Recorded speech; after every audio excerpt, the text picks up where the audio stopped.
Okey, dah lah. Okey, bismillahirrahmanirrahim. Assalamualaikum warahmatullahi wabarakatuh. Alhamdulillahirrahmanirrahim. Wassalamualaikum warahmatullahi wa ala alihi wasahbihi ajma'in. Sebelum kita teruskan, kita buka dengan umum kitab Al-Fatihah.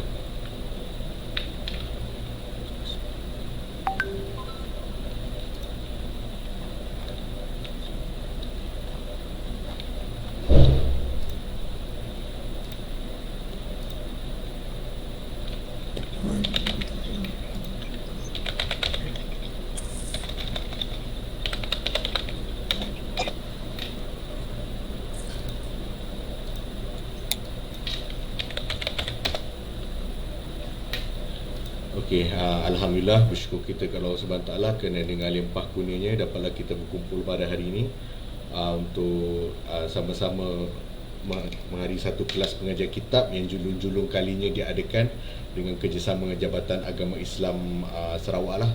Jadi Alhamdulillah, terima kasih diucapkan kepada Jabatan Agama Islam Sarawak di atas kesudian bekerjasama dengan pihak Nizamiah Institute untuk mengadakan kelas pengajian kitab ini. Jadi insyaAllah minta semua para hadirin tolong offkan, tolong mutekan mic masing-masing, dan mungkin admin bahagian JAIS mungkin tolong mute all yang lain sebab nampak ada yang tu.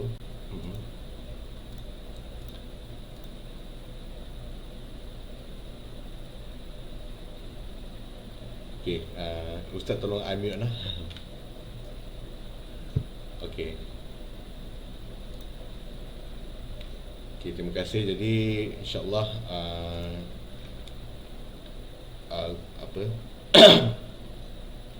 jadi terima kasih sekali lagi diucapkan kepada pihak JAIS, Jabatan Agama Islam Sarawak, di atas kesudian bekerjasama dengan pihak Nizamiah. Jadi insya-Allah kuliah kali ini kita akan adakan lebih kurang dalam 5 siri. InsyaAllah akan khatam, dan insyaAllah Ustaz akan menggunakan kitab Ummul Barahin lah, dan Ustaz akan menggunakan kitab syarah kepada Ummul Barahin insyaAllah, kitab Tashribul Bushra insyaAllah. Jadi sebelum saya menyerahkan kepada Al-Fadhil Ustaz Dr. Aiman Al-Akiti, jadi mungkin pihak JAIS, ada pihak JAIS nak memberi sepatah dua kata sebelum kita teruskan kuliah kita pada hari ini.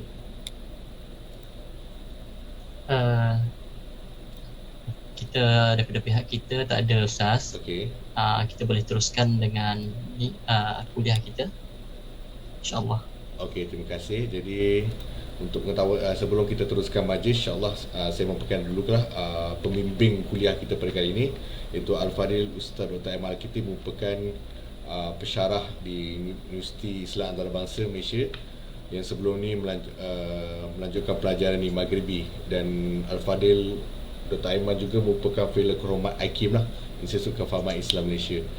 Jadi tanpa membuang masa, saya menyerahkan majlis kepada Al-Fadhil Ustaz Dr. Aiman untuk meneruskan majlis. Tafadhal. Bismillahirrahmanirrahim. Assalamualaikum warahmatullahi wabarakatuh. Alhamdulillahirabbil alamin. Wassalatu wassalamu ala asyrafil anbiya'i wal mursalin wa ala alihi wa ashabihi ajma'in.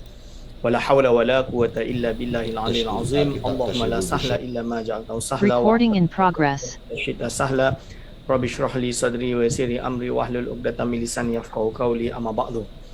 Kepada yang terhormat, kepada ini AJK, Jabatan Agama Islam Sarawak, JAIS, yang saya hormati dan saya kasihi, kepada Fadilatul Ustaz Muhammad Naqiyuddin Muhammad Said selaku moderator daripada Nizamiah Institute yang saya hormati, kepada segenap asatizah, para alim ulama, para imah yang mengikuti majlis pada malam hari ini. InsyaAllah kita akan mulakan pengajian kita, perdana kita pada malam hari ini dengan kitab Ummul Barahin.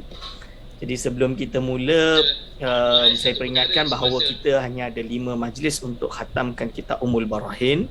Biasanya saya khatamkan kitab ini setahun. Kalau saya dulu kat pondok memang setahun lah kita mengaji dengan syarah Imam Sanusi di Hamish Hasyiah Dasuki. Itu biasanya kami ngaji dulu di pondok. Dan juga kalau di Maghribi, di Maghribi juga memakai kitab yang sama, Ummul Barahin, yang kita panggil dengan Akidah Sughra. Dan bezanya kalau di Maghribi kita kena hafal dulu baru boleh masuk kelas. Itu biasanya kat sana lah. Sebab orang Morocco ni semua benda kena hafal dulu baru boleh mengaji. Kalau tak hafal tak boleh mengaji. Jadi kami dulu di sana memang menghafal, baru kami dapat masuk kelas dari Akidah Sughra, Wusta dan Kubra. Jadi kami khatam yang Kubra di Maghribi. Lalu cuma pada malam hari ini kita akan mulakan dengan Ummul Barahin sebagai peringkat awal, yang diminta oleh pihak Jabatan Agama Islam Sarawak. Cuma kami membahagi kelas ni sebanyak 5 pertemuan. Salah satu dia sebab saya juga bulan depan dah mula masuk semester di UIA. Jadi masyghul sikit lah, dah kena kerja hakiki tu kena kan. Jadi tapi tak apa, insya-Allah 5 pertemuan kita cuba untuk khatamkan. Dan terakhir sebelum kita mula pengajian, kenapa kitab Imam Sanusi? Ini pertanyaannya. Jadi untuk biografi dan lain-lain boleh baca dalam buku yang tuan-tuan dan puan-puan semua punya kan. Kitab ini kat sini insya-Allah murid saya yang tulis, Dr. Ahmad Arif, dan Dr. Ahmad Arif dia sendiri saya dah cek dia punya dia punya tarjamah, bukan terjemah tapi tarjamah, iaitu biografi ulama tersebut dengan pengenalan akidah sughra, insya-Allah kafin, iaitu cukup untuk maklumat kepada ustaz-ustaz dan asatizah semua tentang Imam Sanusi ataupun kitab Ummul Barahin itu. Akan tapi inti dia, kita semua di seluruh dunia selalu mengaku bahawa ahli sunnah wal jamaah adalah Asy'ariyah. Idza utliqa ahlus sunnah wal jamaah fal muradu bihim al asy'ariyah wal maturidiyah. Kan biasa kita sebut perkara tersebut. Wirid di mana-manalah kawan-kawan ahli sunnah kita akan sebut bahawa yang dimaksud dengan ahli sunnah jamaah adalah asy'ariyah dan maturidiyah. Kalau maturidiyah jelas Abu Mansur al-Maturidi, yang mana kitab dia seperti Akidah Nasafiyah, kitab At-Tamhid dan lain-lain. Dia ada banyak kitab dia. Cuma kita di Nusantara tidak banyak kepada Abu Mansur al-Maturidi, tapi banyak kepada Abul Hasan al-Asy'ari, iaitu Asy'ariyah, yang kembali kepada Al-Imam Abul Hasan Asy'ari, meninggal tahun 324 Hijriah, berarti termasuk minal mutaakhirin as-salafi as-salih, iaitu golongan terakhir di kalangan as-salafi salih. Ini Imam Abu Hasan Asy'ari. Dan sanad Imam Abu Hasan Asy'ari, jadi ilmu akidah Asy'ariyah ini dikembangkan oleh Imam Abu Hasan Asy'ari dan murid-muridnya sebagai ahlus sunnah wal jamaah yang kembali kepada manhaj para sahabat dan juga para salafus soleh, tabi'in dan tabi'in. Tapi dia masih berupa raw, kita panggil, masih kasar, masih tidak tersusun rapi. Sehinggalah datang Al-Imam Al-Baqilani, iaitu murid kepada murid Imam Abul Hasan Asy'ari, yang mana dia ada kitab At-Tamhid yang terkenal, Tamhidul Awail, dan kitab-kitab yang lain. Dan nanti dibakukan lagi atau disusunkan lagi oleh Imamul Haramain Al-Juwaini, iaitu guru kepada Imam Al-Ghazali rahimahullah. Dan apabila datang Imam Al-Ghazali rahimahullah, maka dia menjawab semua isu-isu yang terpencil. Jadi isu-isu dalam akidah yang menjadi problematik, yang tidak diselesaikan. Contoh dia isu takfir ahlul kiblat. Apakah Mu'tazilah jatuh kufur? Apakah Allahumma salli ala Sayyidina Muhammad? Apakah seperti golongan Hasyawiyatul Hanabilah termasuk kufur? Ini adalah dijawab dalam kitabnya bernama Faisalut Tafriqah misalnya dia. Berbicara tentang takwil atau tafwid, maka dia karang Iljamul Awam. Berbicara tentang daqaiqu ilmil kalam dalam Iljamul Awam dan juga Qanunut Takwil dan banyak kitab-kitab yang lain. Lalu apabila berbicara tentang isu-isu yang very detail, Imam Ghazali melahirkan rasail yang banyak. Maka setelah Imam Al-Ghazali kita tahu ada Fakhruddin Ar-Razi, maka Fakhruddin Ar-Razi menjawab dengan hujah-hujah yang kuat di dalam kitab-kitabnya Al-Maqalib Al-Aliyah, Muhassalul Afkar dan lain-lain. Maka tatawur dia menjadi berkembang balik. Dan nanti masuk pada fasa Al-Iji, dan apabila sampai di fasa Al-Iji kepada Ibnu Arrafah, di sinilah di mana mereka menemukan, dipanggil formula untuk adanya sebuah mazhab yang perlu dimuktamadkan.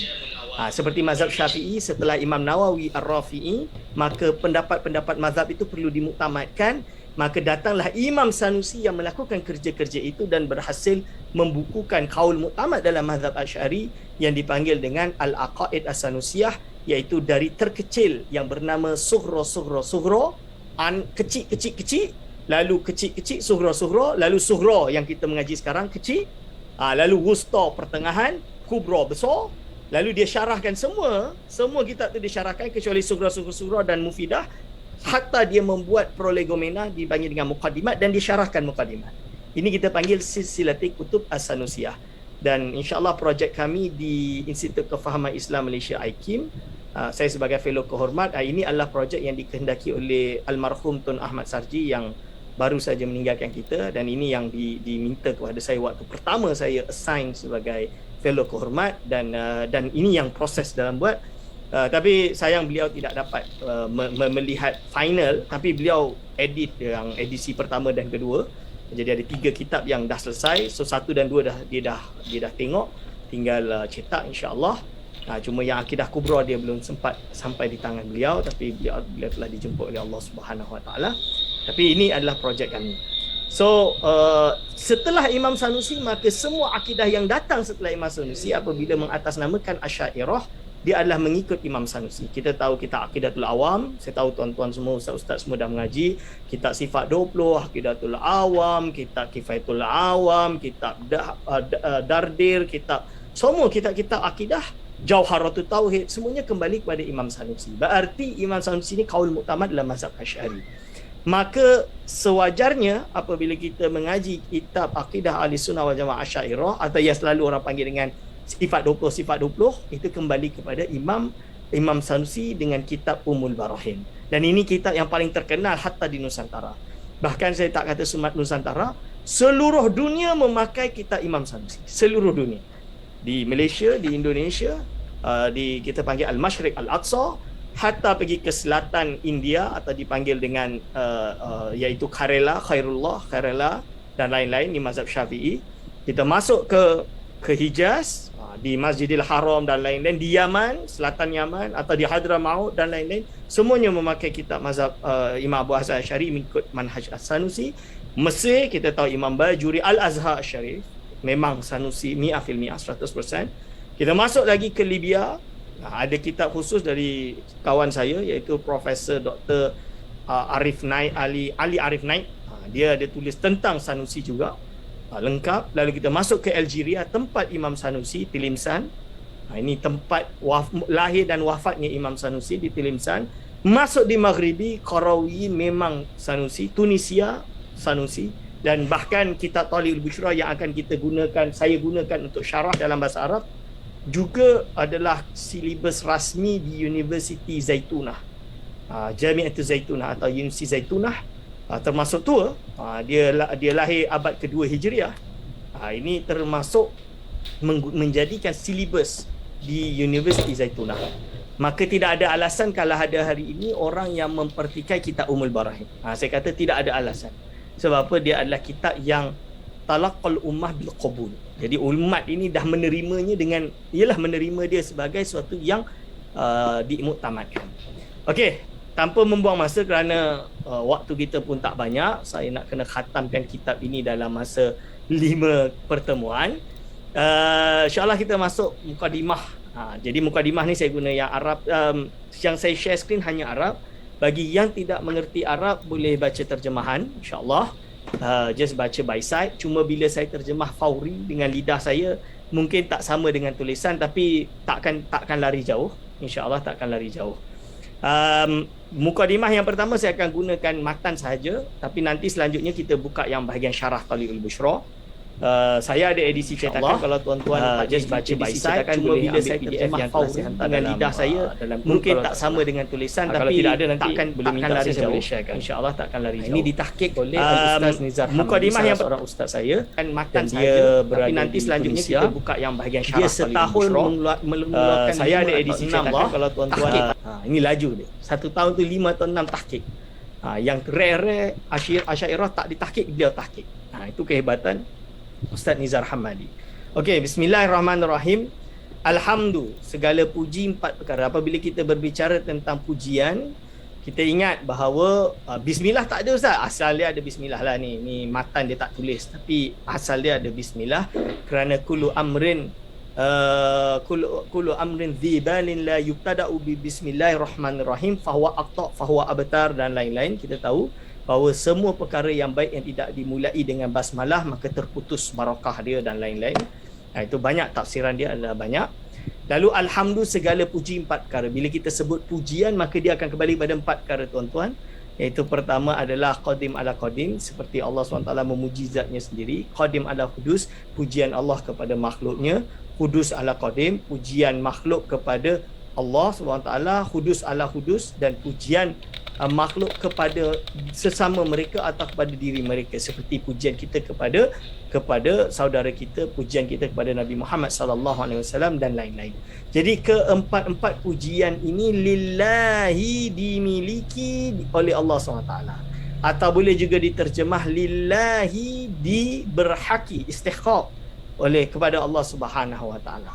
Maksud daripada syarah ini kita jelas di dalam akidah kita, la nusyrik bi ibadatillahi rahman atau bi ibadatillahi ahada. Jadi kita tidak mensyirikkan Allah SWT dalam ibadah kita kepadanya dengan sesuatu apapun.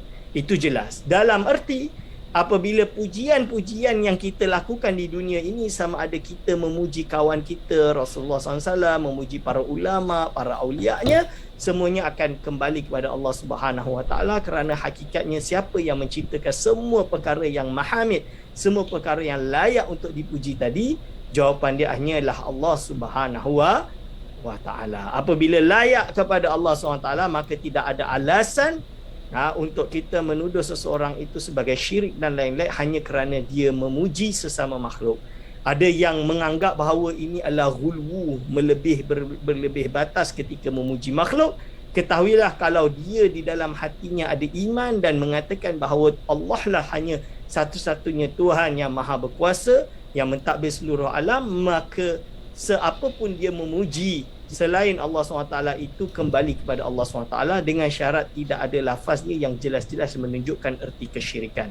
Erti kesyirikan seperti mengatakan orang yang dipuji itu adalah Tuhan atau sekutu kepada Allah, seperti anak Tuhan dan lain-lain. Berarti seperti halnya kita memuji Rasulullah SAW dengan berbagai pujian yang mulia, itu bukan dianggap ghulu. Tidak dianggap ghulu. Selagi kita tak kata Muhammad itu ibnullah, na'udzubillah min zalik, itu barulah boleh jatuh ke dalam bahkan jatuh ke dalam kesyirikan yang diharamkan dan halnya kita menyebabkan murtad. Ini okey, dan itu tidak terjadi di kalangan ulama. So alhamdulillah segala puji 4 perkara tadi lillahi, dimiliki oleh Allah Subhanahu wa taala. Wassalatu wassalamu, dan rahmat tazim. Maksud salawat di sini, salat kalau bahasa Melayu kita salawat dah, bahasa Arab dia as-salat. Apa bezanya solat ibadah maksusah dengan ibadah maksusah tu solat 5 waktu dengan as-solat di sini? Inilah kita namakan bahawa di dalam bahasa Arab memang satu kalimat kadang ada makna-makna yang berbagai. Sinonim, antonim, mutaradif dan lain-lain kan? Istilah-istilah yang banyak dengan berbagai jenis-jenis fahaman dia. Maka dalam hal ini bahasa Arab juga seperti itu. As-solat bermakna ad-du'a. Jadi bila kita kata kita solat usolli fardhu subhi, itu bermakna solat sebagai ibadah maksusah yang diertikan oleh istilah syarak, atau kita panggil dengan hakikatus syar'iyah. Contoh dia tuan-tuan solat, aqimus salata, ma hiya as-salat? As-salat yakni ibadatun maksusatun mubtada'un bi takbiratul ihram mukhtatamatun bit taslim, iaitu satu ibadah yang khusus yang dimulai dengan takbiratul ihram dan ditutupkan dengan salam. Itu adalah solat dalam aqimus salat, dirikan solat. Sedangkan solat di sini dengan bermakna lain, iaitu doa ataupun rahmat ta'zim yang kita berikan, wassalamu, dan doa keselamatan yang kita panjatkan ala Rasulullah SAW untuk dan dihadiahkan untuk diberikan, diperuntukkan kepada Rasulullah SAW. Kerana apa? Kerana jelas Allah SWT berfirman, innallaha wa malaikatahu yusalluna 'alan nabi ya ayyuhalladzina amanu sallu alaihi, sallu tu fi'il amr, sallu alaihi wa sallimu taslima. Itu maksud dia tuan-tuan dan puan-puan. Dari sini jelas kepada kita bahawa berselawat dan memanjatkan doa keselamatan kepada junjungan besar baginda Nabi Muhammad sallallahu alaihi wasallam adalah untuk agar supaya baginda sallallahu alaihi wasallam mendapat derajat yang tinggi, walaupun dia dah tinggi, kita nak tinggi lagi. Dan yang kedua, selain daripada itu, agar supaya kita juga sebagai umatnya tertarik naik atas lagi, tertarik mendapat derajat yang tinggi mengikuti baginda Nabi Muhammad sallallahu alaihi wasallam. Okey, lalu kita mulakan dengan pembacaan kitab iaitu I'lam. Kenapa Imam As-Sanusi memulai dengan I'lam di sini? I'lam ini adalah alima ya'lamu ilman wa ma'laman fahuwa alimun wa dhaka ma'lumun i'lam la ta'lam. Fi'il amar kan? Dari perkataan alima. Alima maksud dia tahu. I'lam ketahuilah. Itu terjemahan Melayu. Berarti apa? Berarti muallif atau Imam Sanusi mengisyarahkan bahawa kita ini wajib untuk mengetahui ilmu ini. Ma'rifah. Pertama sekali untuk kita mengetahui adalah memiliki ilmu tentang akidah. Dan ini hukum dia wajib. Ma'rifatu syai', iaitu mengetahui sesuatu. Mengetahui apa dalam hal ini? Annal hukmal aqliyah, bahawa sesungguhnya hukum akli. Ini kita kena selesaikan dulu.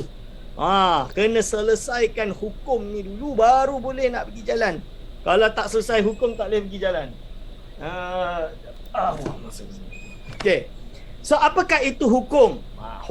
Hukum itu adalah isbatu amrin, menetapkan sesuatu atau nafyuhu atau menafikan sesuatu. Itu namanya sebagai hukum. Al-hukmu isbatu amrin au nafyuhu. Itu bila kita bicara hukum ini, hukum itu, berarti hukum menetapkan sesuatu, hukum menafikan sesuatu. Tapi hukum itu terbagi kepada berapa? Terbagi kepada 3. Yang qasimu al-hukmu yang qasimu ila salasati aqsami. Hukum ini terbagi kepada 3. Ini tak ada kat sini lah. Saya tengah baca syarah, baca muqaddimah Imam Sanusi. Dia kata hukum ini terbagi kepada 3, tuan-tuan. Pertama adalah syar'iyyin, adiyyin wa aqliyyin. Yang pertama syar'iyyin. Syar'iyyin tu berarti hukum syarak. Hukum syarak ni apa? Hukum taklifi. Okey, hukum bukan hukum taklifi. Kita sebut hukum syarak dulu. So hukum syarak tu sendiri, apakah itu hukum syarak? Hukum syarak tu khitabullahi ta'ala al-muta'alliqu bi af'alil mukallafin bitalabi awil ibahati awil wad'i lahuma. Iaitu ketentuan, titah Allah atau ketetapan Allah. Khitab Allah tu berarti titah Allah, ketentuan Allah, keputusan Allah. Yang Allah peruntukkan, yang Allah titahkan kepada kita. Al-muta'alliqu yang berkaitan dengan segala perbuatan-perbuatan orang mukallaf, sama ada tuntut wajib, tuntutan harus, atau wad'i, iaitu berlakunya sesuatu menyebabkan hukum dia terjadi. Wad'i ini maksud dia hukum wad'i, hukum yang berkaitan dengan kejadian sesuatu. Maka wajib, sunat dan lain-lain ini dipanggil hukum taklifi. Saya tak perlu syarah panjang. Lalu hukum wad'i, kalau kita belajar usul fiqh kan, terkentut berarti menyebabkan batalnya wudu. Dia bukan bahas dosa tak dosa, tak. Dia bahas bila terjadinya kentut batallah wudu. Dia bukan wajib, sunat atau haram, tak. Tengah puasa, tiba-tiba dia pergi minum dengan sengaja untuk batal puasa. Berarti apa? Berarti hukum dia batal lah puasa kerana masuknya sesuatu dalam rongga mulut dengan sengaja. Apabila cukupnya syarat dan rukun nikah, orang tu pun akad, ankahtuka wa zawwajtuka bla bla bla bla, qabiltu nikahaha wa tazwijaha bi mahril madhkur, maka sahlah nikah tersebut. Apabila sah nufus tu berarti berlangsunglah pernikahan tersebut. Yang mana kalau si suami berhubungan dengan isteri dia dan isteri dia hamil, lahir setelah 6 bulan minimum daripada pernikahan, maka sahlah anak tersebut dinasabkan kepada si bapa tadi. Berarti si bapa memiliki kewajipan untuk untuk menjaga anak dia, menafkahi anak dan isteri dia, dan pada waktu yang sama anak tersebut bila besar memiliki tanggungjawab dan kewajipan kepada ayahnya untuk ditaati dan dituruti. Ini nama dia hukum wadai. Hukum wadai. Okey. Lalu hukum adi tu apa? Adi tu hukum adat. Bila kita bicara hukum adat, jangan ingat ni adat pepatih Negeri Sembilan, bukan.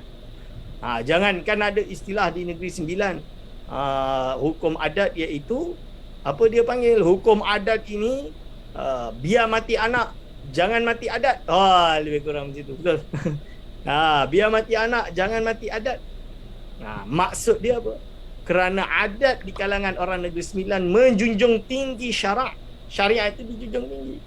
Biar mati anak asalkan hukum syariat itu tidak terlanggar. Itu maksud dia. Makanya mereka menjaga sangat adat tersebut dengan harapan menjaga hukum hakam syarak. Itu dia tuan-tuan. Berarti itu hukum adat Negeri Sembilan. Kita bukan berbicara itu. Kita berbicara adat di dalam ilmu kalam. Adat ini apa? Hukum adat ini adalah iaitu ibaratun an isbatur rabti baina amrin wa amrin. Ibaratnya menetapkan sesuatu hubungan antara satu perkara dengan perkara lain, wujudan atau adaman, sama ada kewujudannya atau ketidakwujudannya, biwasitati takarrur, dengan lantaran diulang-ulang. Contoh dia apa?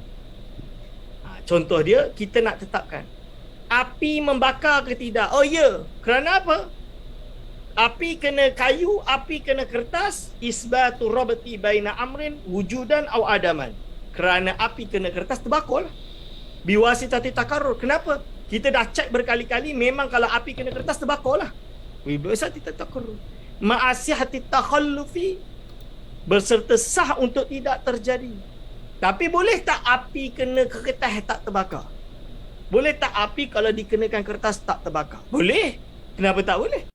Buktinya Nabi Ibrahim AS masuk dalam api tak terbakar. Tak payah jauh-jauh dengan Nabi Ibrahim. David Copperfield masuklah api, keluar tak terbakar. Betul ke tidak?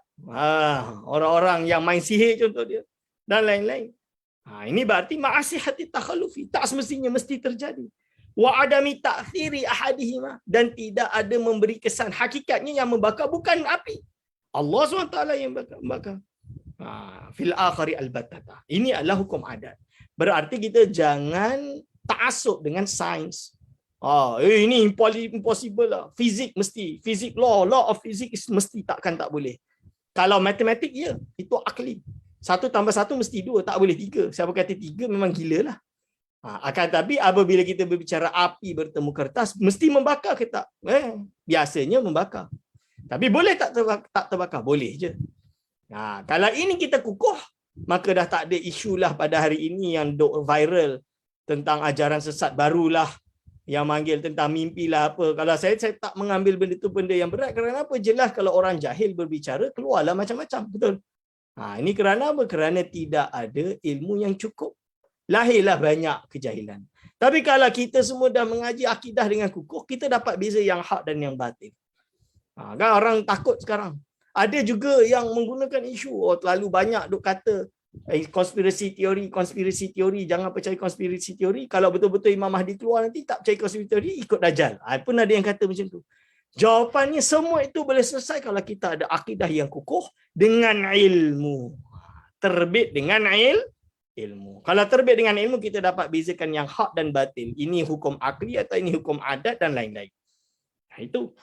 Lalu yang ketiga barulah kita masuk hukum akli.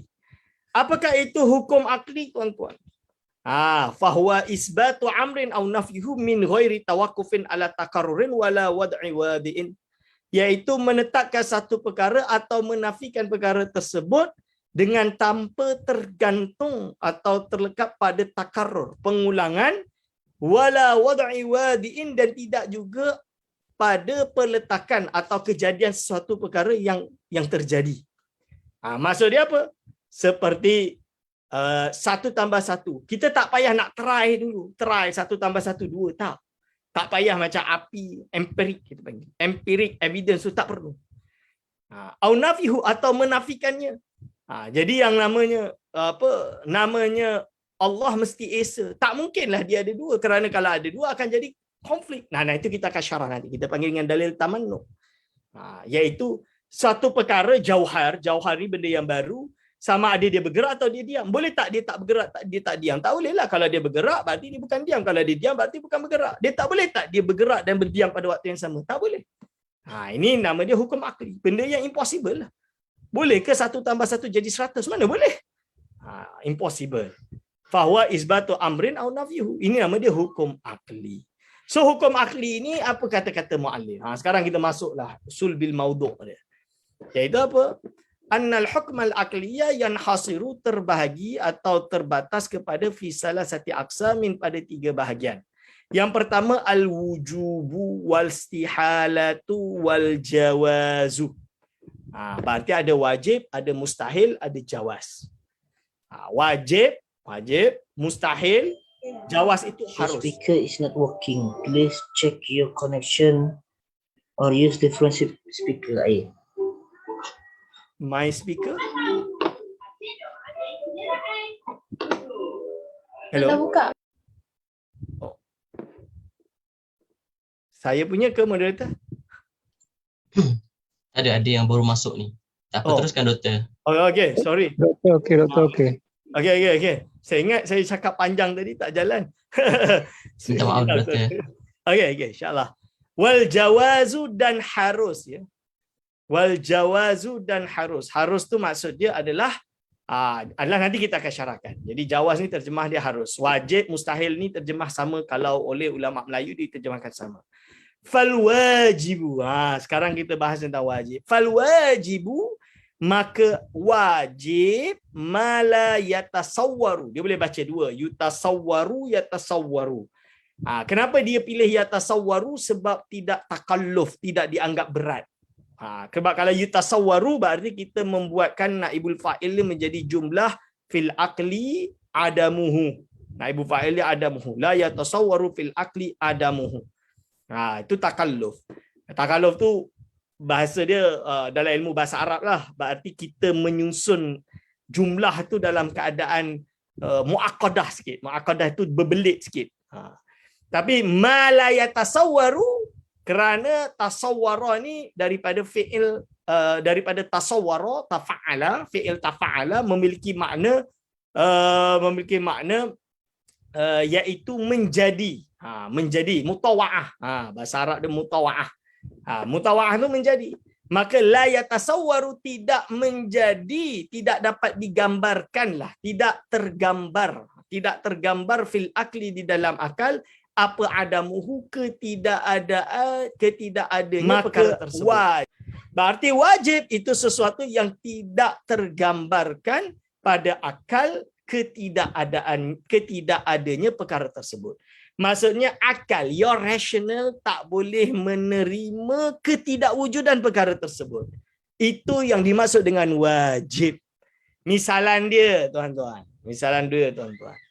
Boleh tak kita gambarkan dalam akal kita adanya meja tanpanya tukang carpenter, apa bahasa Melayu ni, tukang buat meja ni lah. Najjar bahasa Arab dia. Mungkin ke tak?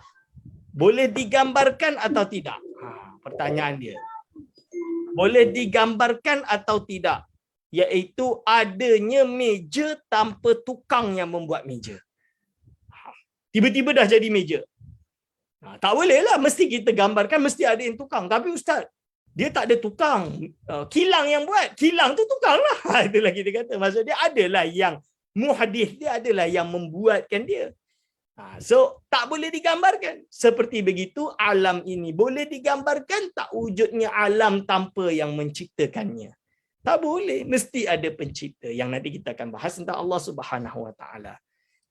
Dan juga perkara lain seperti 1 tambah 1, 2. Boleh tak digambarkan 1 tambah 1 menjadi 4? Tak boleh. Mesti 2. Ini nama dia wajib secara akli. Wal mustahilu, dan mustahil, ma la yatasawwaru fil aqli wujuduhu, sesuatu yang tidak boleh digambarkan di dalam akal kewujudannya. Jadi akal tak boleh terima benda itu wujud, dalam arti impossible in existence. Akal tu tak boleh terima dia wujud. Seperti hanya kita nak katalah 1 tambah 1 ini 100. Mana boleh? Akal mustahil. 1 tambah 1, 2 bukan 100. Tak boleh. Maka begitu juga akal akan berkata, macam mana mungkin ada 2 Tuhan atau lebih? Macam mana mungkin? Kenapa? Kalaulah Tuhan A nak Aiman ini hidup, Tuhan B nak Aiman ini mati. Sedangkan Aiman ni sama ada hidup ataupun mati. Kalau dia hidup, berarti Tuhan yang kata Aiman ni mati, bukan Tuhan lah. Betul ke tidak? Kalau bukan Tuhan, berarti bukanlah Tuhan 2, Tuhan 1 lah. Kalau kita kata dia itu mati, berarti Tuhan yang kata dia hidup, salah lah, bukan Tuhan lah. Kerana takkan Tuhan iradah dia, kehendak dia tak boleh ditunaikan. Itu bukan Tuhan. Tuhan dia absolute. Idza arada syai'an ayyakula lahu kun fayakun. Can you imagine, boleh tak kita bayangkan adanya Tuhan yang mana dia punya iradah tidak terbukti? Tak boleh. Takkan boleh diterima. Akal ni takkan boleh terima. Maka begitulah juga dengan perkara ini, tuan-tuan dan puan-puan. Mustahil. Mustahil yang kita sebut dengan mustahil. Kehendak dia mesti terlaksana. Tapi Ustaz, Tuhan A dan Tuhan B ni dua-dua sepakat. Semua benda yang terjadi kehendak dua-dua Tuhan. Sebab apa diorang, apa-apa diorang sepakat. Diorang takkan berbezanya. Itu namanya bukan Tuhan. Takkan Tuhan nak kena masuk parlimen dulu. Takkan Tuhan nak kena berbincang dulu. Tuhan ni absolute. Kalau masuk parlimen nak kena bincang, kena sepakat, itu bukan Tuhan. Itu nama dia lemah lah. Sebab dia kena ikut dengan apa pasangan dia nak. Macam suami isteri. Suami isteri tu jangan ingat, suami kontrol isteri, dah kena ikut je. Tak. Kena ada persefahaman, kena ada perbincangan. Sebab isteri tu bukan babu. Isteri tu bukan hamba. Isteri itu pasangan. Dia ada hak dia, dia ada kehendak dia yang suami kena sepakat dengan dia. Ini salah dia. Jadi itu adalah orang yang kita panggil dengan pasangan. Sedangkan kalau Allah Subhanahu Wa Taala memiliki pasangan, mustahil lah. Sebab tak absolut. Dan ini mustahil. Sebab itu Tuhan kena tunggal, kena esa. Kena esa. Esa tu maksud dia satu. Bila dia esa, bila kita kata Allah SWT itu esa, maka tentulah iradahnya semua mesti terwujud, mesti terlaksana. Kerana dia yang maha kuasa. Innallaha khalaqakum wa ma ta'malun. Sesungguhnya Allah mencipta kalian semua dan apa yang kalian buat. Innallaha fa'alun lima yurid. Sebenarnya Allah itu fa'alun, melakukan apa yang dia kehendak. Itu dalil nas dia. Tapi dalil akli dia nanti kita bincang. Wal jaizu benda yang harus. Harus itu apa? Ma yasihhu fil aqli wujuduhu wa adamuhu. Sesuatu yang sah fil aqli, di dalam akal, wujuduhu wa adamuhu. Boleh wujud, boleh tak wujud. Maksud dia benda ni logik. Dua-dua tu logik, possible. For example, kita nak katalah kan, kita nak kata kira-kira saya ni masuk syurga ke neraka? Kalau Allah nak masukkan syurga, masuk syurga lah. Kalau Allah nak masukkan neraka, neraka lah. Wajib ke Allah masukkan kita dalam neraka? Tak wajib. Allah berkehendak buat apa sahaja ke terhadap makhluknya. Kita kan makhluk Allah. So Allah nak masukkan kita dalam syurga, syurgalah. Nak masukkan kita dalam neraka, nerakalah. Ini nampak ni. Ini nama dia jaiz. Boleh, wajib ke Allah menciptakan mengutus para nabi? Tak wajib. Tapi kalau dia nak utuskan, dia utuslah. Dia tak nak utuskan, dia tak nak utuslah. Cuma nanti kita ada bahas. Ada benda yang akli dia jaiz, tapi dia jadi wajib syar'i. Contoh dia apa? Contoh dia, Allah SWT boleh saja nak memasukkan siapa saja di dalam syurga. Betul? Abu Lahab, boleh ke Allah SWT pilih untuk masukkan di dalam syurga? Jawapan dia, kenapa tak boleh? Abu Lahab adalah makhluk dia. Dia nak buat, dia boleh dah. Tapi dah ada ayat. Tabbat yada abi lahabi wa tab. Itu jelas ayat itu. Sarahatan. Kita panggil muhkam, menunjukkan Abu Lahab dalam api neraka. Betul? Maka kita jawab jaiz aklan tapi mustahil syar'an. Kenapa mustahil syar'an? Kerana ada nas. Nas menyatakan bahawa Abu Lahab akan berada di api neraka. Titah Allah, khitab Allah. Dan yang kedua, kita yakin innallaha la yukhliful mi'ad. Sesungguhnya Allah SWT tidak akan melanggar janji. Jadi dia dah berfirman kepada kita, dah titah kepada kita, dia tidak akan melanggar janjinya. Maka kita kata secara akali jawaz. Tapi mustahil lah. Kerana apa? Kerana dia dah bertitah bahawa yang namanya Abu Lahab mesti masuk api neraka. So kalau kita dah mengetahui tiga istilah ini adalah kunci yang akan kita pakai dalam ilmu akidah mula malam ni sampai khatam. Ini mula malam ni sampai khatam. Jadi bila saya sebut wajib mustahil tu jangan salah faham. Kerana apabila salah faham dan dia akan jadi problem. Dan ini terjadi, kesalahfahaman ini terjadi bukan di kalangan orang ajam macam kita. Bahkan indal Arab, di sisi orang Arab pun banyak terjadi kesalahan. Saya pernah tahun ini, semester lepas lah, ketika di UIA akan membuat soal. Jadi soalan-soalan saya kan mengajar ilmu kalam dan akidah dalam bahasa Arab. Soalan-soalan saya tulis dalam bahasa Arab, tapi kena lalu vetting. Bila masuk vetting yang namanya soalan Arab, maka dia carilah orang Arab menjadi apa dia panggil referee dia untuk menilai soalan ini layak atau tak layak.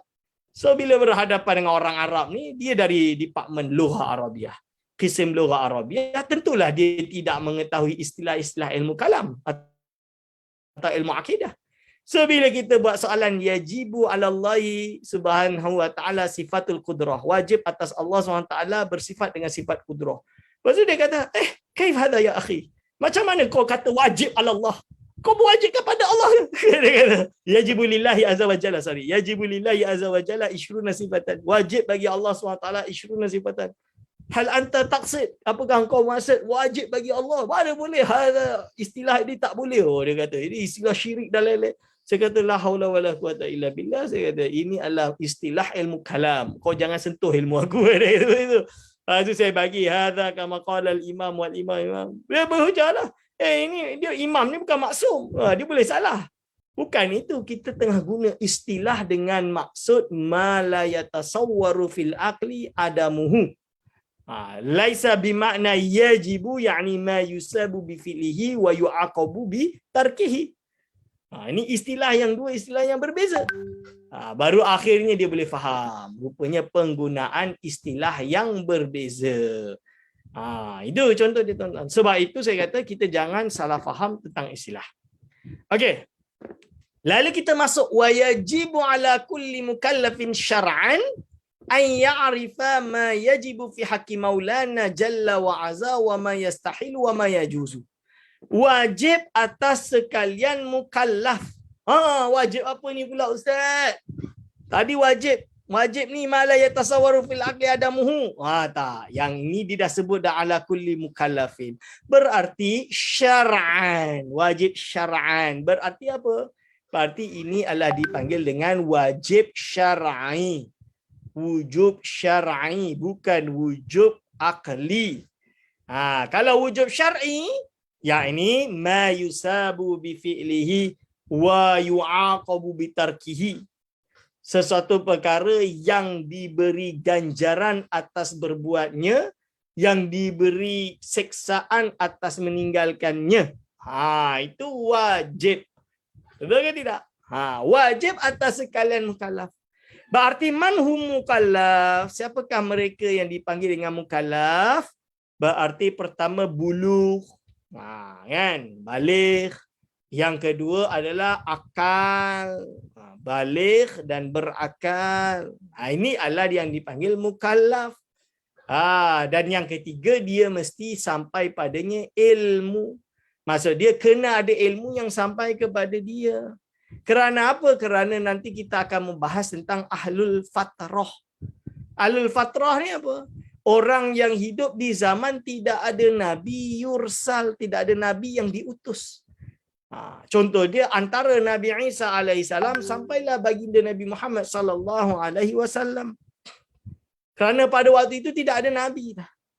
600 tahun. Cuba kita tengok sejarah.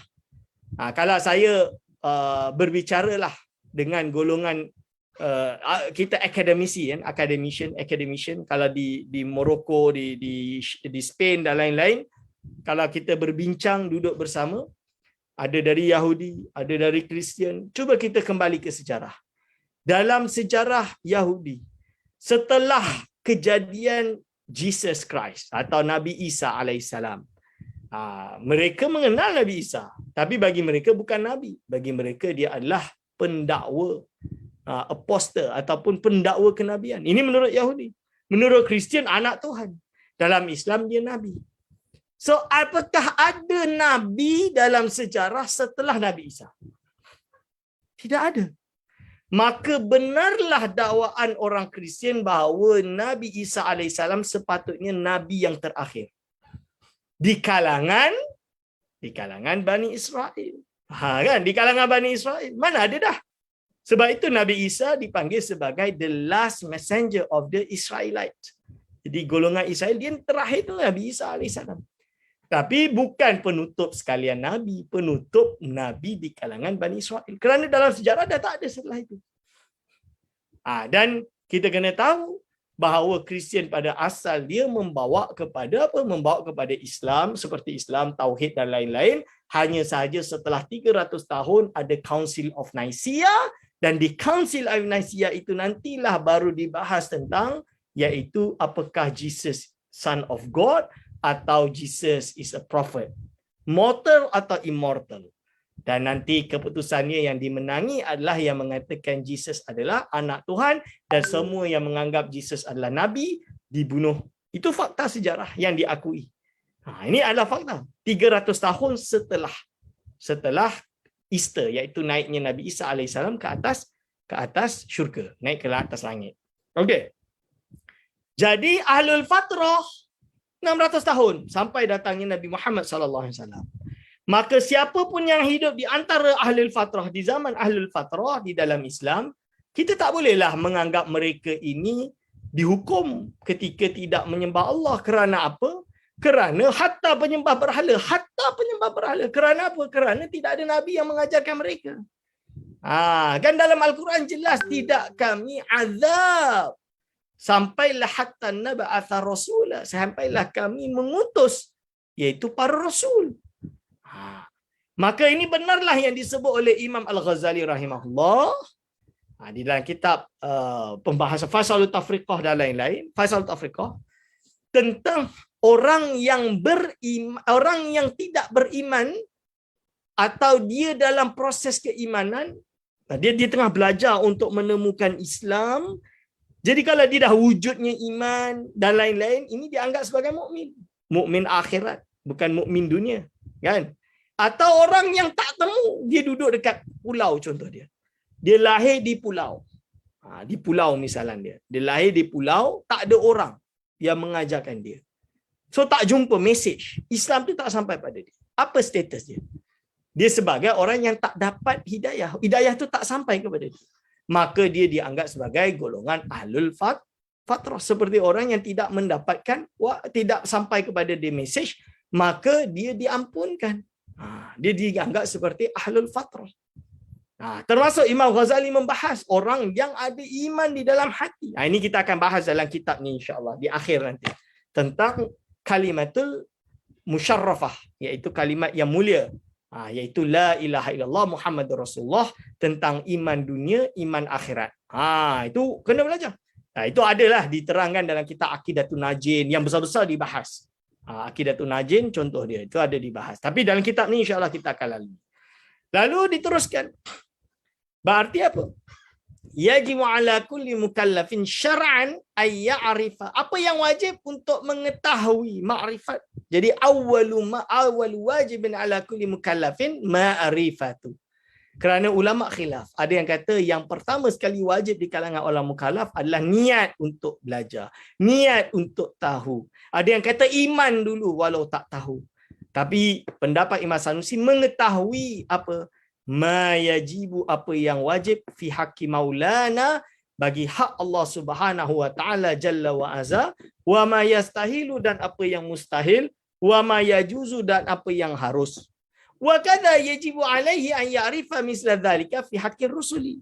Begitu juga wajib atasnya untuk mengetahui seperti halnya itu fi haqqi rusuli, bagi hak para rasul alaihi musallatu wassalam. Bagi hak para rasul alaihi musallatu wassalam. Jadi juga wajib bagi mereka untuk mengetahui sesamanya bagi hak para rasul. Berarti ini consist of kalimataini syahadah. Kalimatai syahadah. 2 kalimah syahadah. La ilaha illallah. Okey, la ilaha illallah Muhammadur Rasulullah. Ini 2. So kita akan bahas tentang kalimat syahadah di bab-bab akhir. Di bab-bab akhir nanti. Okey.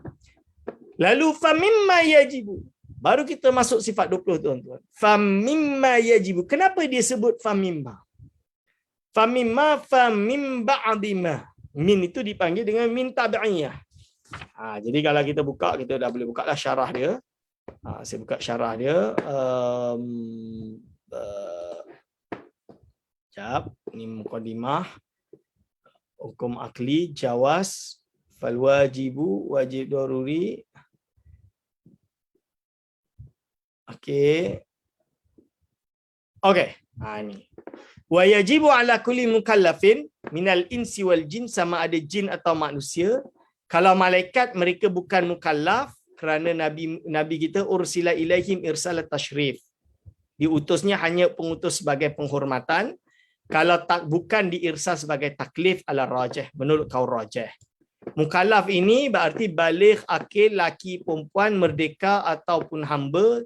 Jin itu mukallaf sesuai dengan kejadian mereka yang kita tidak tahu. Secara syarak ayat rifa ni kita dah jelas. Okey, lepas tu ila anqal, sampailah kepada membahas tentang okey ni. Fa mimma yajibu li maulana jalla wa azza min, dalam di sini fa mimma adalah apa? Mimma tab'iyatun. Ni dipanggil dengan min tab'idiyah. Okey, min tab'idiyah tu apa maksud dia? Iaitu min yang menunjuk erti sebahagian daripada. Jadi termasuk dari perkara yang wajib bagi Allah Subhanahu wa taala azza wa jalla, berarti Asy'ariyah tidak membataskan kepada 20 sifat. Asy'ariyah mengatakan sebahagian dari sifat yang wajib. Apa? Iaitu sebahagian daripada sifat yang wajib bagi Allah Subhanahu wa taala, isyruna sifatan, iaitu 20 sifat. Berarti 20 sifat ini adalah sifat wajib. Sebahagian daripada sifat wajib. Berarti salahlah orang yang mengatakan sifat Allah Asy'ariyah ni sesat. Kerana apa? Dia hanya membatasi sifat Allah kepada 20. Dia tak nak pergi lebih daripada 20. Bukan. Asy'ariyah mengakui Allah Subhanahu wa taala yattasifu bi sifati kamalat. Dia ini disifati dengan segala sifat kesempurnaan. Allah Subhanahu wa taala. Dia disifati dengan segala sifat kesempurnaan. Berapa sifat kita tak tahu. Kita serahkan kepada Allah Subhanahu wa taala. Hanya saja yang kita dapat capai di akal hanyalah 20 sifat. 20 sifat ini yang kita faham, yang kita dapat sampai pada akal. Yang lain kita tidak dapat capai di akal. Maka ada yang bertanya, Ustaz. Ustaz, macam mana dengan Allah SWT berfirman, iaitu Ar-Rahman, huwa Ar-Rahman. Allah SWT itu ada sifat Ar-Rahman. Rahman itu penuh rahmat. Itu kan sifat.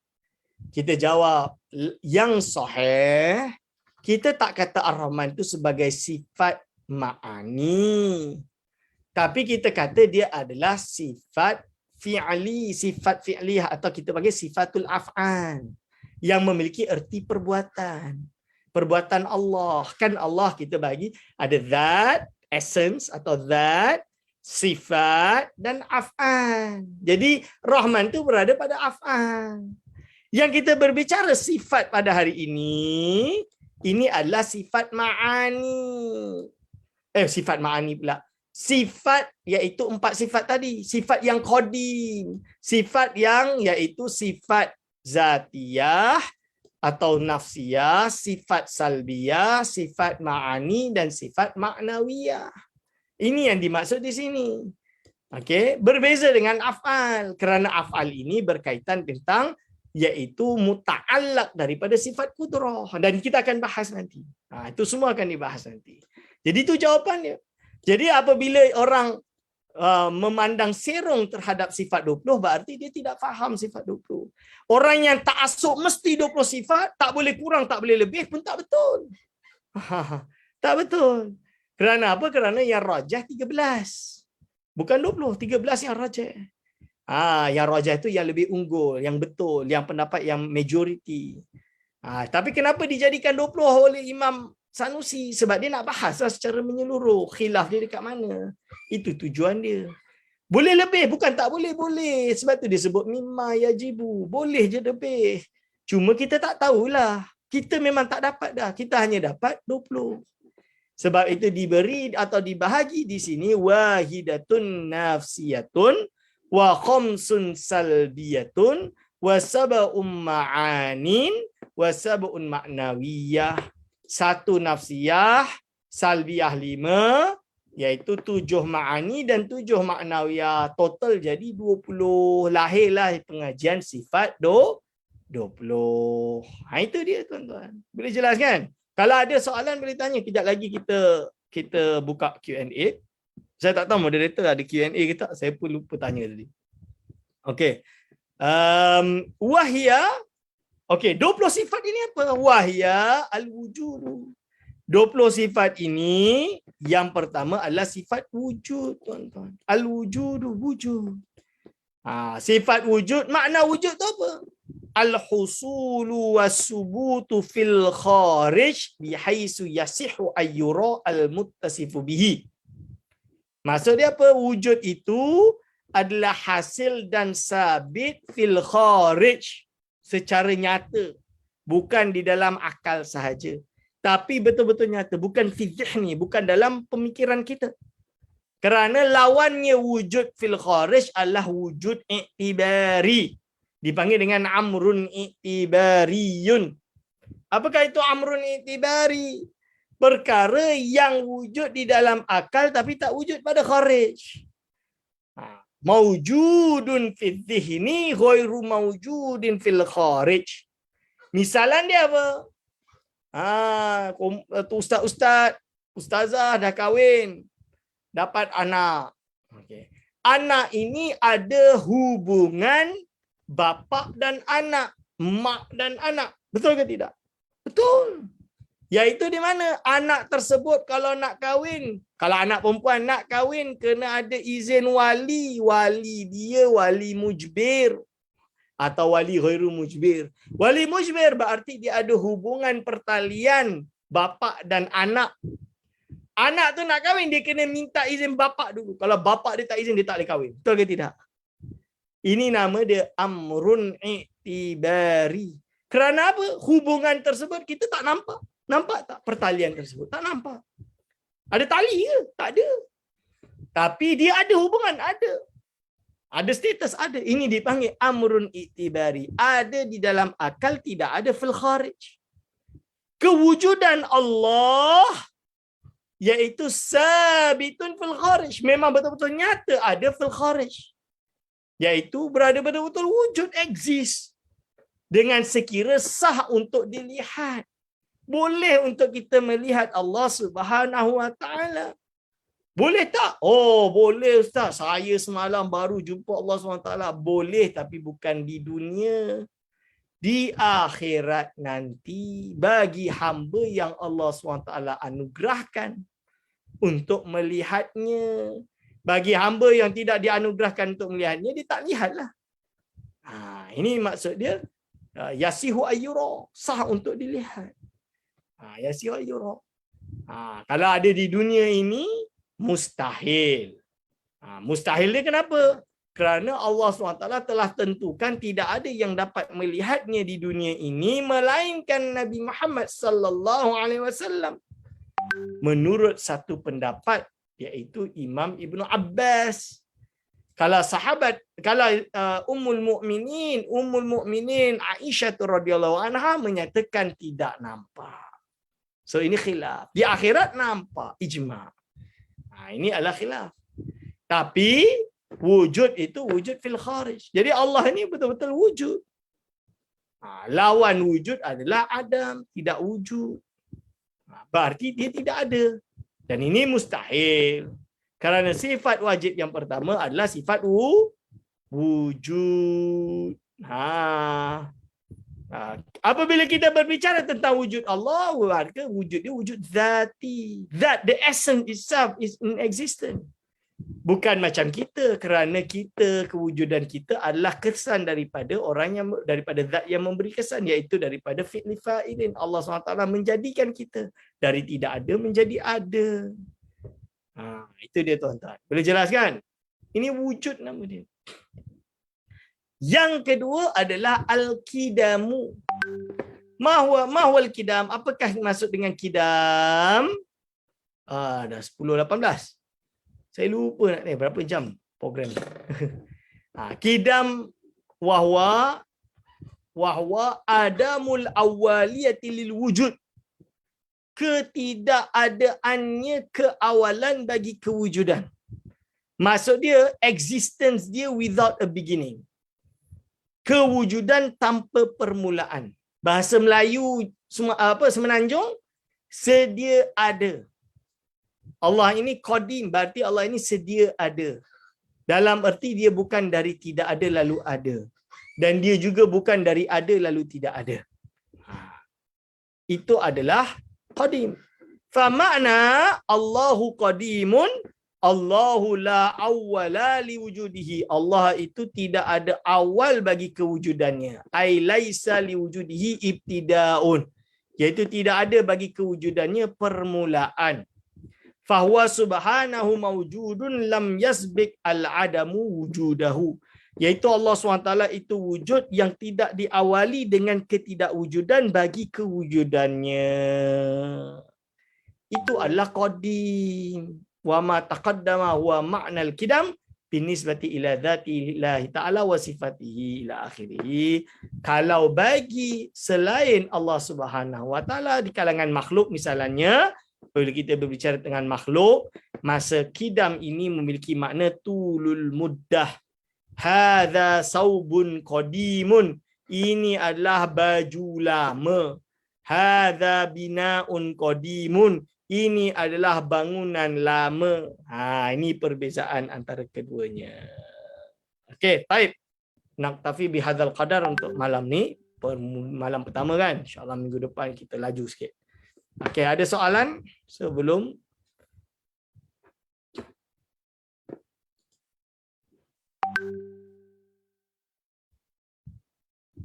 Ada soalan ke tak? Nanti lepas habis kuliah host akan host.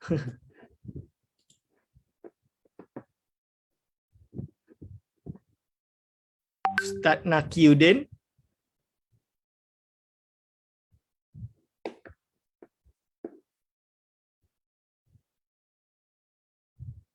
Tak dengar suara. Kejap.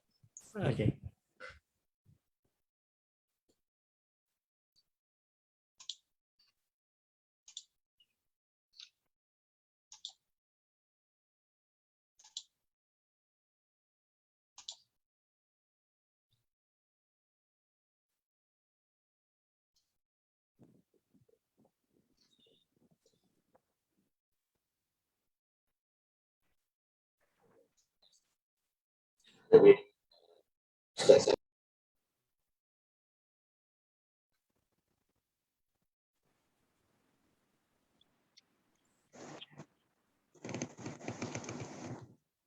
Assalamualaikum pengurusi. Assalamualaikum. Waalaikumsalam warahmatullahi. Saya nak tanya doktor, kan Allah wujud tak bertempat, tak masa kan, tapi ada satu wujud fi kulli makan, fi kulli fi kulli makan, apa lagi saya pun lupa dah. Kalau tu wujud pada setiap tempat, pada setiap masa, tapi dia tak tercanggah dengan yang tadi ke doktor? Okey. Bismillahirrahmanirrahim. Yang betul di dalam ahli sunnah wal jamaah, kita tak kata Allah fi kulli makan, tidak. Allah berada di semua tempat, tidak. Kerana dia mungkin memiliki makna Allah yastalzimu al-makan, iaitu bertempat. atau dia boleh lari kepada akidah yang mengatakan bahawa alam ini adalah Allah. Itu adalah akidah yang batil. Dan boleh membawa kepada kekufuran. Hanya sahaja kalau kita jumpa istilah-istilah yang bersifat simbolistik, simbol dalam kitab-kitab, contoh dia terutama kitab-kitab tasawuf. Apabila seorang sufi sedang berbicara lalu dia kata Allah fi kulli makan, bukan bermakna tahayyus, bukan bermakna mengisi tempat. Tapi maksud dia mungkin kena tengok uslub. Tapi kalau kita baca, dia memiliki arti tajalli Allah, dalil kewujudan Allah ada di mana-mana. Contohnya seperti istilah apabila seseorang itu berbicara, iaitu apa? Apakah dalil kewujudan Allah? The existence of God is in you. Iaitu kewujudan Allah itu berada di dalam anta. Maksud dia apa? Bukan Allah tu ada dekat dalam kita. Maksud dia adalah seperti ayat sanurihim ayatina fil afaqi wa fi anfusihim. Kami akan memperlihatkan dalil tanda-tanda kebesaran kami fil afaqi, cosmological evidence, wa fi anfusikum, dan berada pada diri kamu. Dalam erti apa? Kalau kita renung, kita lihat diri kita, kita akan percaya dan beriman dengan kewujudan Allah Subhanahu wa taala. Kerana setiap manusia akan mengiktiraf, tahu diri dia itu ada kelemahan. Betul ke tidak? Sehebat-hebat orang lah kita panggil, macam Fir'aun lah. Dia rasa dia paling hebat. Cuba kalau malam-malam dia sorang-sorang, dia nilai diri dia, dia akan tahu yang dia itu ada kelemahan. Ada benda that dia tak boleh control. Not everything that he wants can be yang akan diterlaksanakan, akan wujudkan. Mungkin. Dari situlah istilah kita panggil tajalli atau zuhur, dalil, bukti, ayat atau kebesaran Allah Subhanahu wa taala berada pada semua tempat. Dalam erti seperti itu. Bukan berarti Allah SWT itu menempati pada semua tempat. Kalau kita kata Allah itu bertempat, ini Allah, ini Allah, ini Allah, itu salah lah. Sebab itu setiap kalimat tersebut perlu dinilai konteks, situasi orang itu sedang berbicara, bahasa yang digunakan ketika berbicara juga sangat penting. Macam tadilah kodim. Kodim tu maksud dia sedia ada, tapi kadang-kadang memiliki makna lama, tulus zaman. Seperti hadza saubun qadimun. Ini jangan tuduh kodim ni maksud dia kodim sedia ada, bukan. Maksud dia baju ni dah lama. Hadza saubun qadim ni baju lama. Jadi kena tengok dia punya konteks. Okey Ustaz.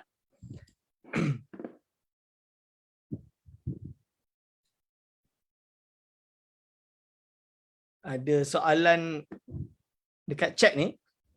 Al-Fakir Ibnu Hamdan. Bagi yang berpegang dengan sifat 13, bagaimana pegangan mereka terhadap 7 sifat maknawiyah? Kerana dia percaya bahawa sifat maknawiyah atau nazaratul ahwal itu hanya amrun itibari, maka dia kata tak perlulah sabitkan 7 sifat maknawiyah, tapi tetap berkewajipan beriman bahawa Allah SWT dalam keadaan sami'an basiran mutakalliman qadiran muridan, yang muridan ila akhirih. Itu tetap 7 sifat ma'ani itu mesti dilazimkan atau dipercaya Allah dalam keadaan sifat-sifat tersebut. Justru nanti kita akan syarahkan juga dalam bab sifat ma'ani ma'nawiyah. Dia ada bab khusus nanti. Okey. Dekat mana boleh beli kitab tu? Nak beli kat Morocco. Tapi Ana bagi PDF ni ada lah. Kat Malaysia ni tak ada lah. Kat negara Arab banyak lah. Dekat Mesir banyak lah. Kalau ada kawan kat Mesir tu boleh suruh beli pos. Okey. Apakah berlaku talfiq antara mazhab Asy'ari dengan mazhab Nahwi menjadi sifat 20 atau bagaimana? Okey. Kita tak sebut talfiq mazhab macam mazhab fiqh. Kita jangan bawa budaya fiqh ke dalam akidah. Kerana akidah ini bukan hukum ahkam amal jasadi, tapi hukum berkaitan tentang kepercayaan, akidah, apa yang kita believe. Jadi dia adalah amalun qalbiyun. Berarti talfiq bermazhab itu tidak wujud di dalam ilmu akidah. Dan biasa terjadi khilaf di kalangan akidah dan mengambil pendapat mazhab di luar mazhab dia sendiri. Contoh dia isu definisi iman. Apakah iman fil qalbi atau kena iqrar bil lisan? Imam Abu Hanifah justru berpendapat apa? Dia berbeza dengan pendapat majoriti ulama Maturidiyah. Walaupun Abu Hanifah ini mazhab dia pendiri mazhab kepada Abu Mansur Maturidi. Dan mazhab Asy'ariyah berbeza dengan majoriti Asy'ariyah. Abu Hasan Asy'ari mengatakan iman adalah fil qalbi wal iqraru bil lisan. Tapi majoriti Asy'ariyah memilih sebaliknya, iaitu al-iman bil qalbi, at-tasdiq bil qalbi, bukan ikrar dengan lisan. Nah, nanti kita akan bahas tu, ada bab dia khusus tentang khilaf perkara tersebut. Lalu bagaimana dengan sifat 20? Apakah dia lahir sebab itu? Dia dah jadi lintas mazhab kerana Asy'ariyah asalnya memilih kepada hanya 13. Hanya saja di kalangan Asy'ariyah mengiktiraf beberapa pendapat nazariyatul ahwal. Nazariyatul ahwal ini seperti siapa? Seperti imam-imam, seperti Imamul Haramain Al-Juwaini termasuk berpegang pada konsep nazariyatul ahwal. Nazariyatul ahwal itu apa? Dia itu makom ketiga. The third position antara wujud dan tidak wujud. Sebab itu dia kena sabitkan kaunuhu sami'an. Dalam erti apa? Bila kita kata Allah ada sifat sama, boleh tak Allah bersifat sama tapi dia dalam keadaan tidak sami'an? Kan? Kalau nazaratul awal dia akan kata mungkin, kerana mungkin itu kita kena sabitkan kaunuhu sami'an supaya kita tak kata Allah itu ada sifat sama tapi dia tidak dalam keadaan sami'an. Akhirnya impossible lah kerana Allah SWT bersifat dengan kaunuhu sami'an. Ini adalah pendapat yang sifat 20. Tapi kalau pendapat yang tidak memakan nazaratul awal, dia kata macam ni, bila kita kata Allah itu sam'un, ada sifat sama, berarti automatik Allah fi halati sam'in, iaitu dalam keadaan sami'an, selama-lamanya tanpa perlu menyatakan sebagai sifat yang tersendiri kerana itu amrun i'tibari. Yang mana nanti kita akan bahas, kita akan baca the whole text dan saya syarahkan. Panjang perkara tersebut. Okay. Adakah Nabi Muhammad berjumpa secara live dengan Allah ketika Mi'raj? Saya tak nak guna bahasa secara live. Intinya Rasulullah SAW bertemu dengan Allah, ya. Bertemu jangan dengan makna yang makna dengan makna makhluk, makna dalam erti makna Allah SWT bertemu dengan muqabalah, taklah. Kita panggil bahasa Inggeris ni divine presence. Macam mana kita tak tahu, kita serahkan kepada Allah. Kan? Kita tak tahu macam mana. Jadi dia lihat Allah ke tak? Itu yang dibahas. Khilaf antara Imam Ibn Abbas dengan Sayyidatuna Aisyah radhiyallahu anha. Kalau Aisyah kata tak nampak, kalau Ibn Abbas kata nampak. Faham? Itu khilaf. So kita kena iktiraf, itu khilaf. Khilaf sahabat. Khilaf sahabat yang diiktirafkan. Okey, so ini insya-Allah kita boleh faham kan? Lalu adakah pertemuan saintifik dikira hukum adat, doktor? Kalau saintifik mathematics then is akli lah. Kalau dia bersifat empirical berarti dia dipanggil adat lah. Itu maksud dia. Empirical tu apa? Kerana melakukan examination. Dia panggil apa, bukan theoretical physics, dia panggil dengan applied physics atau tak salah, atau fizik yang diaplikasikan, yang ni dibuktikan. Ya ke ni panas ni dibakar, betul ke? Macam tu lah. Ini nama dia adalah apa hukum adat. Tapi kalau perhitungan matematik, itu menjadi hukum akli. 1 + 1 2, tak boleh 3. Okey. Jelaskan, tolong jelaskan konsep kewujudan wahdatul wujud. Tingginya soalan. Wahdatul wujud ini adalah istilah yang orang banyak salah faham. Maksud dia salah faham dia macam mana? Jadi kalau ingat pertama, kalau tokoh-tokoh seperti Muhyiddin Ibn Al-Arabi, Al-Syekh Al-Akbar Muhyiddin Ibn Al-Arabi As-Sufi Al-Hatimi, kalau tokoh tersebut, kita kena iktiraf ulama berbeza pendapat. Kita kena iktiraf. Tak boleh kita kata tak, kena kafirkan dia, tak boleh. Tak, kena walikan dia pun Kita kata khilaf lah. Maksud dia ada yang mengatakan dia tu wali dan ini banyak, bukan sedikit, dan yang kata dia hebat-hebat. Ada yang mengatakan dia sesat juga ada. Bukannya tidak ada. Tapi apakah dia membawa konsep wahdatul wujud? Tidak ada dalam buku dia satu pun istilah wahdatul wujud. Cuma beberapa kalam dia ada seolah-olah menunjukkan erti wahdatul wujud. Tapi kalau yang dimaksudkan dengan wahdatul wujud menunjukkan hanya dia Allah sahaja yang wujud, yang lain semua tidak wujud, dengan maksud apa? Kalau semuanya bersatu dengan Allah, berarti alam ini Allah, kita ini Allah, itu salah lah, itu kufur lah, itu pantheism.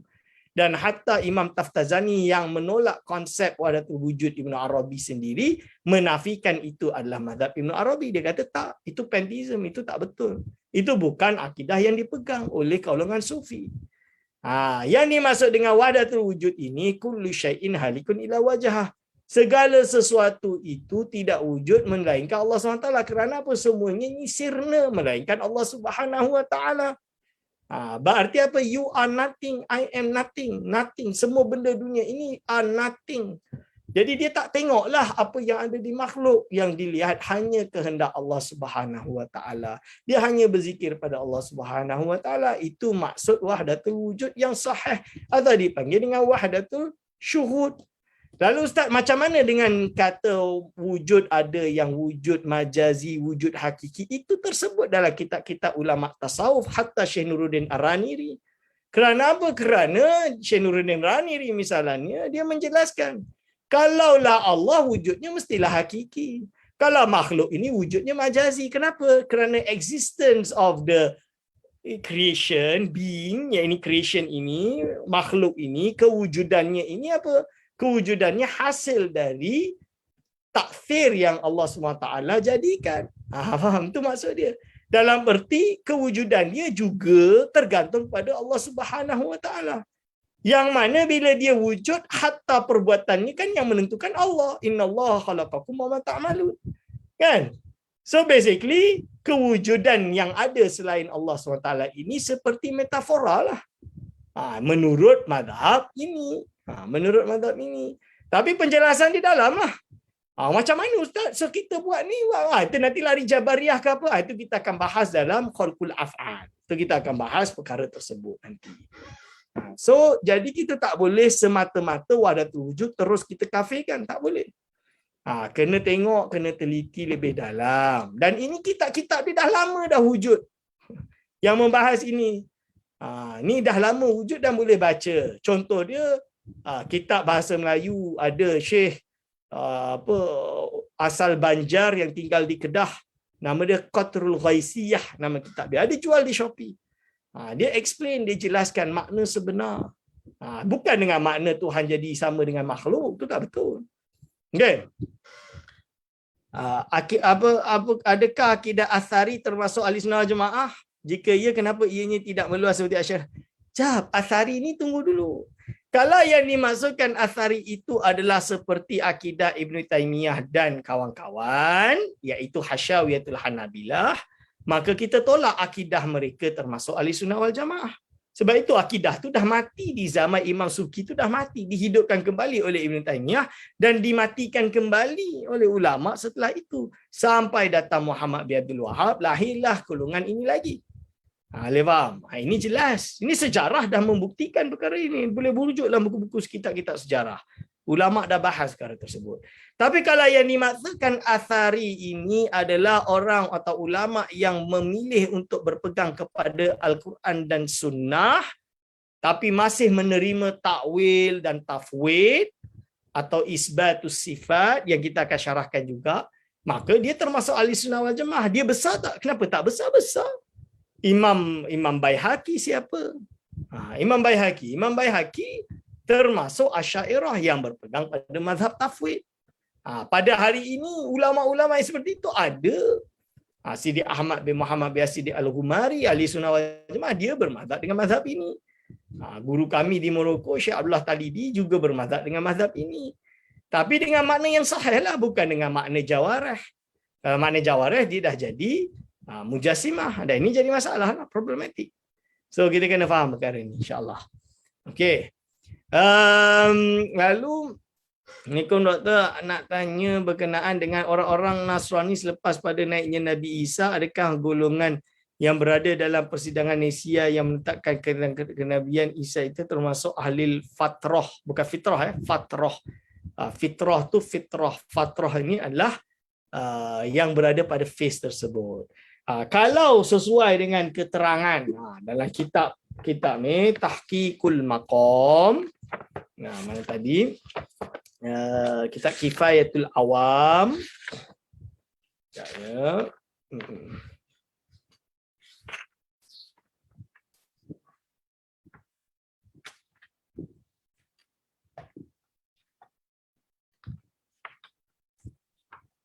Mana tadi? Okey. Manhum ahlul fatrah fa ahlul fatrati wa hum man lam yakunu fi zamani rasulin aw lam yursal ilaihim najuna wa in abadu al-awthani aw al-awthana li'udhrihim wa yu'tihimullahu ta'ala manazila min jannatil ikhtisas la min jannatil a'mal li'annahu la 'amala lahum wa hadha tahqiqu hadhihi al-mas'alah fahfadhhu. Iaitu apa? Ahlul fatrah adalah mereka-mereka yang tidak ada di zaman Rasul atau tidak diutus seorang Rasul pun kepada mereka. Maka mereka semua ini selamat walaupun mereka menyembah berhala kerana keuzuran. Yalah, mereka tak tahu. Tidak ada, the wahyu tak sampai kepada mereka. Dan Allah SWT memberi mereka tempat di syurga sebagai tempat khusus bagi mereka, bukan kerana amal mereka tapi kerana keadaan mereka. Ini adalah yang ditahqiqkan, ditahqiq oleh ulama. Ini jawapan dia seperti itu. Wallahu a'lam bisawab. Okey, ini dalam kitab Kifayatul Awam. Selepas Tuan Abdul Rahman kita okey. Sekejap. Orang Kristian percaya bahawa Jesus anak Tuhan, dia ada dua kepribadian. Ada masanya perbuatannya perbuatan Tuhan dan ada masanya perbuatan manusia. Bagaimana hujah kita nak tolak kebatilan pendapat mereka secara logik? Secara logiknya, kalaulah adanya dua Tuhan seperti Nasara, ini kita panggil dengan apa? Syirik tab'id. Dalam bahasa Imam Syafi'i syirik tab'id. Berarti macam ni. Kehendak Jesus sebagai anak Tuhan, dia ada kehendak. Dia kata memang dia ada kehendak diri dia sendiri sebagai perbuatan manusia. At the same time dia juga kadang ada kehendak sebagai anak Tuhan. Berarti kalau kehendak dia sebagai manusia berbeza dengan kehendak Allah SWT, macam mana nanti? Dia anak Tuhan. Berarti dia berhak tak kehendak dia untuk ditunaikan? Kalau kita kata dia tak berhak, berarti dia bukan anak Tuhan lah. Dia bukan Tuhan lah. Kalau kita kata mesti ditunaikan, kalau kehendak dia sebagai manusia berbeza dengan kehendak Allah Subhanahu Wa Taala, macam mana? Kalau mesti sama, berarti tak boleh lah. Takkanlah ada dua Tuhan yang mana dia mesti sepakat. Tuhan mana boleh sepakat? Ini yang disebut dengan dalil tamannu'. Itu dalil dia untuk meruntuhkan mazhab tersebut. Dan mazhab tersebut dah diruntuhkan.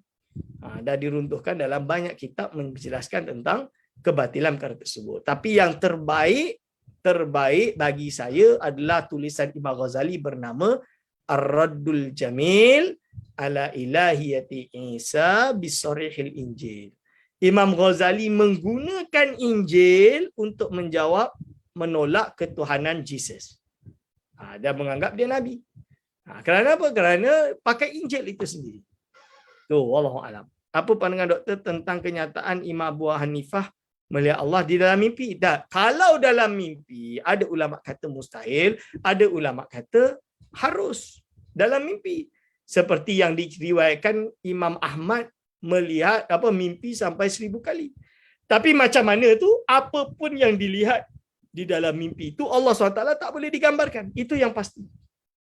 Itu yang pasti. Jadi bila kita bicara benda tu khilaf, tapi apapun yang digambarkan Allah SWT tidak seperti itu. Itu yang kena ada dalam keimanan kita. Wallahu a'lam bishawab. Khalas. Okey, dah tutup dah. InsyaAllah saya kembalikan kepada moderator. Aku qauli hadza, astaghfirullah li wa lakum.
Waalaikumsalam warahmatullahi wabarakatuh. Terima kasih doktor. Sama insyaAllah. Salam. Terima kasih. Doktor. Terima kasih doktor. Salam. Assalamualaikum. Terima kasih doktor. Terima kasih Ustaz. Jazakumullah khairan katsiran.